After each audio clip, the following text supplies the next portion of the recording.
Hi, this is Jerry Mannix, and today I would like to talk to you about a very common service call that we get, especially in the fall when we first turn on our heats.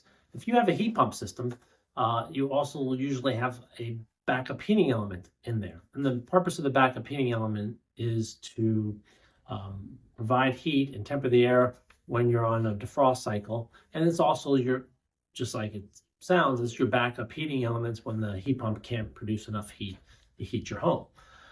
But often when we first turn that heat on in the beginning of the year, our heat pump systems, we're probably a good several degrees off from set point, meaning you've got it at 73 degrees and it's 70 degrees in the house and you're chilly and you walk over to the thermostat over here and you turn on the heat. Well, because you're more than a degree off, you're going to bring on that second stage or that auxiliary backup heat. And if you've been running your air conditioning all winter, summer long, and you turn on your heat for the first time, there could be some dust on those heating elements. Those backup heating elements are basically like a giant hairdryer coil.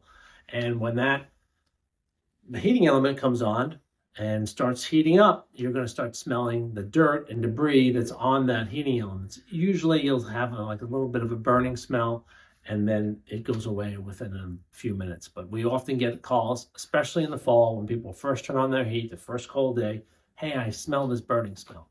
You can also do it, is smell that with a brand new furnace installation.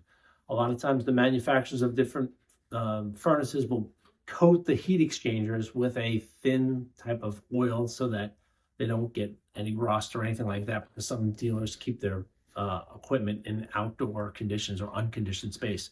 And in order to prevent the parts from rusting, they put a thin layer of oil on that. When the furnace is first turned on, that oil burns off the heat exchanger and you wind up with a little smell in the house. I remember one time back when I was installing, I guess we didn't notice that there was a lot of oil on the house, on the heat exchanger, and we turned the furnace on for the first time and there was smoke billowing out of the registers and kind of freaked us out as the installers. So we had to open up all the windows. The homeowner was all upset, but after we ran the furnace for about 5 or 10 minutes, it all went away and everything was fine. So just wanted to let you know. And if there's any other problems or questions, please don't hesitate to give us a call. Mannix Heating and Cooling.